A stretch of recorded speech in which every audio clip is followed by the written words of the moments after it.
December 9, 1945, 11:45 a.m., Mannheim, Germany. General George S. Patton is sitting in the back of his 1938 Cadillac Model 75 staff car. His chief of staff, Major General Hobart Gay, sits beside him. They're heading out for a pheasant hunt, something to break the monotony of occupation duty. The roads are icy. Traffic is light. It's a Sunday morning, quiet, peaceful. Then, without warning, a 2.5-ton army truck pulls out from a side road. No signal, no warning. Just pulls directly into the path of Patton's car. The driver, Technical Sergeant Robert Thompson, slams the brakes. Too late. The Cadillac hits the truck at 30 miles per hour. Not fast. Barely enough to crumple the front end. But in the back seat, Patton is thrown forward. His head strikes a metal partition. The sound is sickening. Patton slumps back, blood running from a cut on his scalp. "I think I'm paralyzed," he says. His neck is broken. 12 days later, he's dead. The official story is simple. Traffic accident. Tragic coincidence. One of America's greatest generals dying just months after victory. But in 2010, a letter was discovered. Written by Patton, 3 weeks before the accident. Sealed and marked, to be opened only in the event of my death under suspicious circumstances. What that letter contained would change everything we thought we knew about December 9, 1945. George Smith Patton Jr. was born November 11, 1885, in San Gabriel, California. Wealthy family, old money. His grandfather had been a Confederate colonel killed at the Battle of Cedar Creek. His great-uncle had been a general under Robert E. Lee. Military service was in his blood. Patton grew up hearing war stories, tales of cavalry charges and hand-to-hand combat, of glory and honor and sacrifice. He wanted that life, wanted to be a warrior. He attended Virginia Military Institute for 1 year, then transferred to West Point. Graduated in 1909, 46th in his class. Not brilliant academically, but physically he was exceptional. Competed in the 1912 Olympics in Stockholm. Modern pentathlon, finished 5th overall. He was a natural athlete, a skilled horseman, an expert pistol shot, and absolutely convinced that he was destined for greatness. Patton believed in reincarnation, believed he'd been a warrior in past lives, a Roman legionnaire, a soldier under Napoleon, a cavalryman in the Civil War. He'd stand on battlefields and describe events that had happened there centuries before, events he shouldn't have known about. It was strange, unsettling, but Patton was convinced. "This isn't my first war," he'd tell people. "I've done this before, many times." World War I gave him his first chance at glory. He went to France in 1917 with the American Expeditionary Force. Got assigned to the Tank Corps, a new experimental unit. Tanks were brand new technology, slow, unreliable, prone to breaking down. Most officers wanted nothing to do with them. Patton saw their potential, saw that mechanized warfare was the future. He trained the first American tank crews, led them into battle at Saint-Mihiel and Meuse-Argonne, got shot in the leg, kept fighting, earned the Distinguished Service Cross. By the end of the war, he was a temporary colonel, 33 years old, a hero. Between the wars, Patton stagnated. The army shrank. Promotions froze. He spent 20 years bouncing between staff assignments and cavalry posts.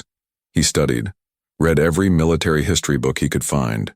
Sun Tzu, Clausewitz, Napoleon, Caesar. He developed his theories on armored warfare, wrote papers that were mostly ignored. The army wasn't interested in tanks, wasn't interested in innovation, so Patton waited and prepared. When World War II started, Patton was 55 years old, a colonel again. His temporary rank from World War I had reverted years earlier. Most officers his age were preparing to retire, but Patton got his chance. North Africa, Sicily, France, the race across Europe. He commanded with aggression and speed that terrified the Germans. The Third Army moved faster than any force in history. 600 miles in 6 months. But Patton made enemies. Lots of them. He slapped two soldiers he thought were cowards. The incidents nearly ended his career. He made inflammatory statements to the press, called the Nazis the best-dressed soldiers he'd ever seen, suggested that America should ally with Germany against the Soviet Union. Every statement was a political disaster. Eisenhower protected him, barely, because Patton won battles. And in war, results matter more than politics. But when the war ended, results didn't matter anymore. Politics was everything, and Patton was terrible at politics. He saw the world in black and white, enemies and allies, right and wrong. The Soviets were the enemy. He said it publicly, repeatedly. "We fought the wrong enemy," he told reporters in May 1945. "We should have gone after the Russians. Stalin is worse than Hitler. We've handed half of Europe to a tyrant." Washington was furious. Truman wanted cooperation with the Soviets, the United Nations, peaceful coexistence. Patton was undermining everything.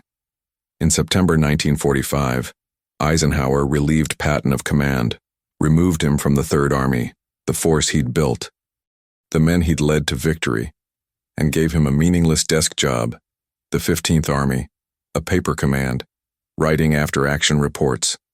For Patton, it was humiliation, worse than death. He started making plans to retire, to go home to America, to write his memoirs, to speak publicly about what he'd seen, about the Soviets, about the mistakes the Allies were making, about the betrayal of Eastern Europe. People needed to know the truth, and Patton was going to tell them. But something was wrong. Patton felt it. He'd been a soldier for 36 years, had survived 2 wars, countless battles, knew when he was in danger, and in November 1945, he was in danger. He started noticing things, cars following him, strangers watching his quarters, phone calls that disconnected when he answered, mail that had been opened and resealed. At first he dismissed it. Paranoia, stress. The war was over. Nobody was trying to kill him. But the incidents continued. A near-miss traffic accident in Frankfurt. A fire in his quarters that started mysteriously and was quickly extinguished. A bottle of wine delivered to his room that made him violently ill. Could be coincidences, could be accidents, or could be something else. Patton confided in a few trusted officers. "I think someone's trying to kill me," he said. They thought he was losing his mind. The stress of being relieved, the humiliation, the frustration. It was affecting his judgment. But Patton was serious enough to write a letter. On November 20th, 1945, Patton sat down at his desk in his quarters in Bad Nauheim, Germany. He pulled out a sheet of personal stationery, and he started writing. The letter was 6 pages long, handwritten, detailed. It began, "If you are reading this, I am dead, and my death was not an accident." Patton outlined everything in that letter. The incidents, the surveillance, his suspicions about who wanted him dead and why. He named names, organizations, motives. The letter was explosive, dangerous. If it became public while he was alive, it would destroy careers, start investigations, possibly trigger a constitutional crisis. So Patton sealed it, gave it to his personal aide, Colonel Charles Codman, with specific instructions. "If I die of natural causes, destroy this letter. If I die under suspicious circumstances, deliver it to my family, and make sure it's opened." Codman took the letter, put it in a safe, and hoped he'd never have to think about it again. 3 weeks later, Patton was in a car accident, paralyzed from the neck down. Codman visited him in the hospital. Patton was conscious, in pain, but coherent. "The letter," Patton whispered. "Remember the letter?" Codman nodded. "I remember." Patton died on December 21st, 1945. Officially pulmonary embolism, a blood clot to the lungs, common complication with paralysis. The doctors said there was nothing they could do. Codman retrieved the letter from the safe, read it, and made a decision. He didn't deliver it to Patton's family, didn't open it publicly. Instead, he kept it, hid it, because what the letter contained was too dangerous, too explosive, too likely to destroy the fragile peace America was trying to build with the Soviet Union. Codman kept the letter for 20 years. Never told anyone about it. When he died in 1965, the letter passed to his son, who kept it for another 30 years. When he died in 1995, it passed to his daughter, who didn't know what it was. Just an old sealed envelope in a box of her grandfather's papers. In 2010, she was cleaning out her attic, found the box, started going through it, found the envelope, saw her grandfather's name, saw the notation, to be opened only in the event of General Patton's death under suspicious circumstances. She opened it, read 6 pages of Patton's handwriting describing a conspiracy to kill him. She contacted a historian. The historian authenticated the letter, verified the handwriting, cross-referenced the dates and events Patton described. Everything checked out. In 2011, the letter was published, first in a limited academic journal, then picked up by mainstream media. The response was immediate and divided. Some said it proved Patton was murdered, that the accident was staged, that powerful forces wanted him silenced. Others said it proved Patton was paranoid, delusional, suffering from stress and seeing conspiracies where none existed. The debate continues. But the letter is real, and what it says is disturbing. Patton wrote that he'd been approached in October 1945 by an OSS officer, the Office of Strategic Services, America's wartime intelligence agency, predecessor to the CIA. The officer, whose name Patton didn't include in the letter, had a message. You need to stop talking about the Russians. You're causing problems, embarrassing the administration, making it difficult to work with our allies. Patton refused. I'm an American officer. I have a right to speak the truth. The OSS officer was blunt. No, you don't, not anymore. The war is over. You're a liability. If you don't stop, there will be consequences. Patton told the officer to go to hell. 2 days later, the incident started. The surveillance, the accidents, the near misses. Patton connected the dots. The OSS wanted him quiet, permanently quiet. If he wouldn't shut up, they'd shut him up. Patton also wrote about Eisenhower, his former commander, his friend. Or so he thought. Ike has changed, Patton wrote. He's not the man I knew. He's thinking about politics now, about his future, about becoming president. And I'm in his way. I'm a reminder of the decisions he made, the mistakes, stopping at the Elbe, handing Eastern Europe to Stalin. If I go home and start talking, it'll hurt him, hurt his chances. So he wants me gone too. Patton didn't accuse Eisenhower of ordering his death, but he suggested Eisenhower wouldn't be upset if it happened, wouldn't investigate too hard, wouldn't ask difficult questions. The letter also mentioned General Omar Bradley, Patton's longtime colleague. Bradley is a good soldier, Patton wrote. But he's weak. He follows orders, doesn't question authority. He'll go along with whatever Washington wants, even if it means looking the other way. Patton reserved his harshest words for the political leadership. Truman doesn't understand what we're facing. He thinks Stalin is a partner, an ally. He's wrong. Stalin is a monster, worse than Hitler, and we've given him half of Europe, millions of people enslaved, because we were too tired to keep fighting, too afraid of casualties, too eager to come home. And now anyone who points this out is a problem, a threat, something to be eliminated. Patton concluded the letter with a prediction. If I die in the next few months, it won't be an accident. It will be murder, covered up as an accident, and no one will investigate, because no one wants the truth. They want the convenient lie. They want to move on. Forget the war. Build the peace. Even if that peace is built on betrayal and cowardice. He signed the letter, sealed it. And 3 weeks later, he was in a car accident. The circumstances of the accident have always been suspicious. The army truck that pulled out in front of Patton's car was driven by Technical Sergeant Robert Thompson. Thompson had been in Germany for 6 months. Clean record. No history of reckless driving. After the accident, he was briefly detained. Gave a statement saying he didn't see Patton's car. Released within 24 hours. Transferred back to the United States within a week. No charges filed, no investigation. The truck itself disappeared. Should have been impounded as evidence. Instead, It was driven away from the scene and never seen again. No photographs, no mechanical inspection, no way to verify Thompson's claim that his brakes failed. Patton's Cadillac was also quickly disposed of. Supposedly scrapped. But there's no documentation, no records of where it went or why. The accident reconstruction was minimal, no measurements of skid marks, no analysis of impact angles, no determination of exactly how Patton's neck was broken. Just a brief report concluding it was an accident. Nothing suspicious. Patton's injuries were also unusual. He was sitting in the back seat. The car hit the truck at low speed, frontal impact.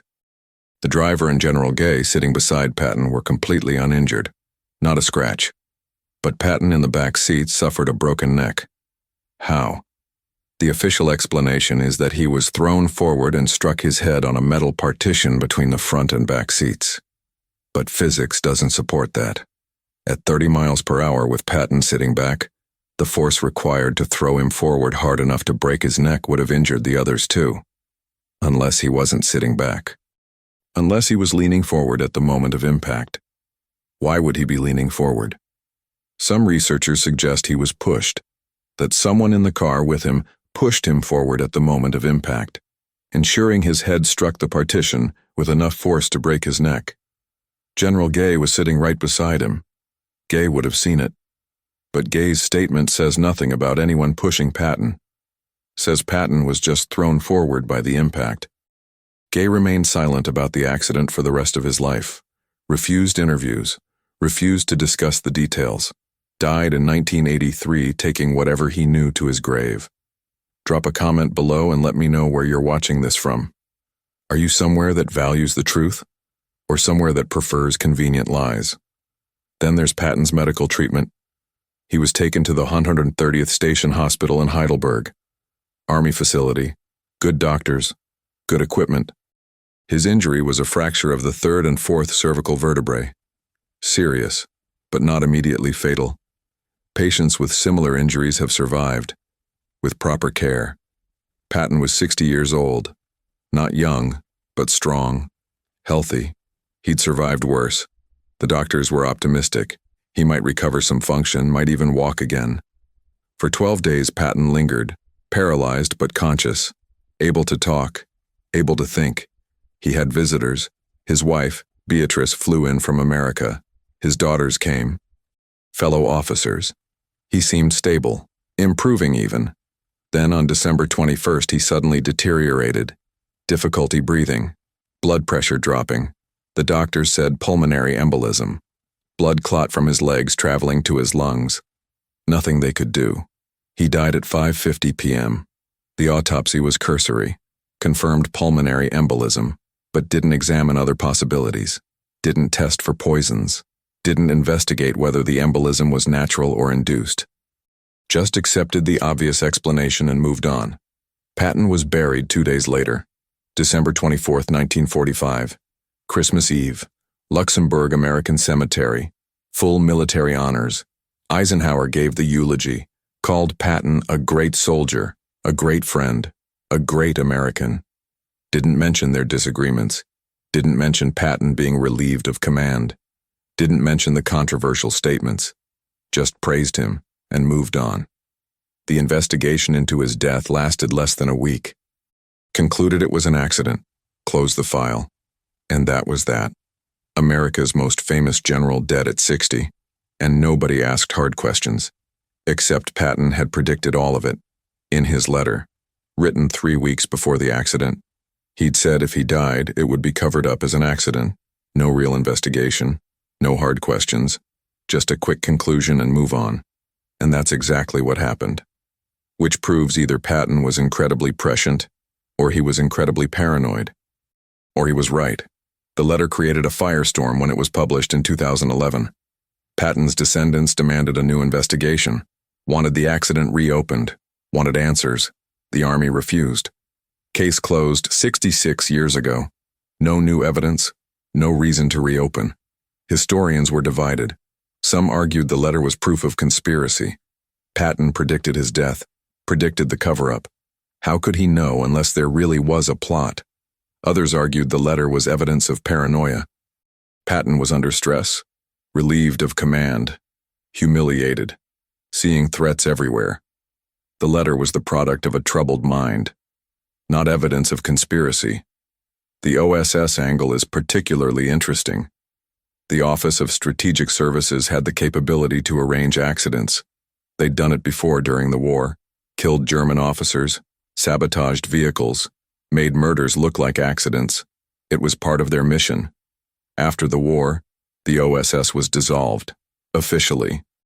But many of its personnel and operations were folded into the new Central Intelligence Agency, created in 1947, 2 years after Patton's death. If the OSS wanted Patton dead, they could have done it, could have arranged the accident, could have ensured the cover-up, could have made it all look natural. But did they? There's no proof, no smoking gun, no confession from a deathbed, just suspicion, motive, opportunity, and Patton's letter. Researchers have tried to find Technical Sergeant Robert Thompson, the driver of the truck, to interview him, ask him what really happened, but Thompson disappeared after the war, went back to civilian life, no forwarding address, no records of where he settled. Some researchers claim he was paid off, given money and a new identity, told to disappear. Others say he just wanted to forget the war and move on like millions of other veterans. Without Thompson's testimony, we'll never know if the accident was really an accident, or something else. General Gay, Patton's chief of staff, never spoke publicly about the incident. When asked, he'd say it was a tragic accident and refused to elaborate. But privately, according to his family, he had doubts. He'd say things like, "I saw what happened, and I still don't understand it." Or there were things about that day that didn't make sense. But he never specified what those things were. Never wrote them down. Never testified. Just carried his doubts to the grave. The same pattern repeats with everyone connected to Patton's death. Brief official statements. Then silence. No one wants to talk. No one wants to investigate. No one wants to know the truth, because the truth might be inconvenient, might upset the narrative, might force America to confront the possibility that one of its greatest generals was murdered by its own government. Let's look at motive. Who wanted Patton dead? The Soviets had motive. Patton was calling for war with the USSR, publicly, repeatedly. Stalin knew about it. Soviet intelligence knew about it. If Patton returned to America and started a political movement against the Soviets, it could derail Truman's cooperation plans, could push America toward confrontation. The Soviets couldn't allow that. They had agents in Germany, had the capability to arrange an accident. The NKVD had done it before, many times. But there's no evidence linking Soviet intelligence to Patton's death. No defector testimony, no declassified documents. Just speculation. The OSS had motive. Patton was a political problem, undermining U.S. foreign policy, embarrassing the administration, making it harder to work with the Soviets. The OSS answered to the president. If Truman wanted Patton quiet, the OSS could make it happen. And unlike the Soviets, they had direct access, could control the investigation, could ensure the cover-up. But again, no proof. Just motive and capability. Eisenhower had motive. Patton was a reminder of Ike's controversial decisions, stopping at the Elbe, not taking Berlin, handing Eastern Europe to Stalin. If Patton went home and started talking, it would hurt Eisenhower's political future. Eisenhower wanted to be president. Patton was in the way. But would Eisenhower order the death of his friend, his former subordinate? Most historians say no. Eisenhower was ambitious but not a murderer. Others aren't so sure. War changes people. Command changes people. Maybe Eisenhower convinced himself it was necessary, for the greater good, for the country, for peace. The problem with all conspiracy theories is they require lots of people to stay silent. The driver, the doctors, the investigators, fellow officers. Everyone involved would have to keep the secret. For decades. That's hard to believe. People talk. People confess. especially on their deathbeds. But in this case, no one talked. Everyone took the secret to their graves, which either means there was no conspiracy, or the conspiracy was so well organized, so well controlled, that silence was enforced. Through threats, through payments, through fear. We'll probably never know the truth. Too much time has passed. Everyone involved is dead. The evidence, if there ever was any, is long gone. All we have is Patton's letter. 6 pages of handwritten suspicion and accusation. Is it proof or paranoia? You decide. But consider this. Patton was right about the Soviets, right about Stalin, right about Eastern Europe being enslaved, right about the Cold War. Everything he predicted in 1945 came true.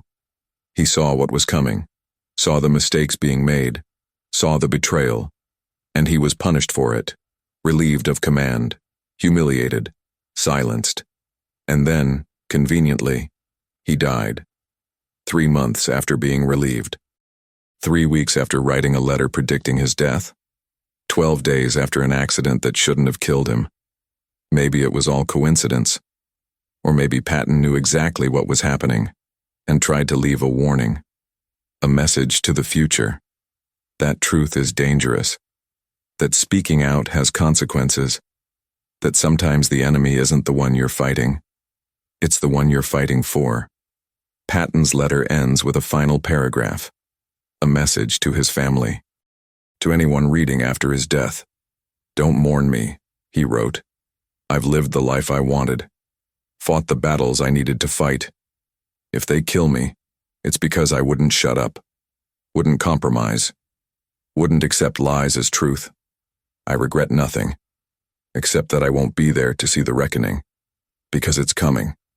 The Soviets will show their true nature.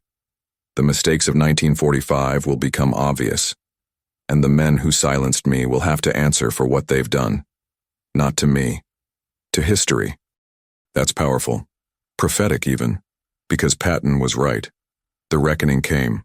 The Cold War, Korea, Vietnam, the Berlin Wall, the Cuban Missile Crisis, decades of tension and proxy wars and nuclear standoff, all because the Allies stopped too soon in 1945.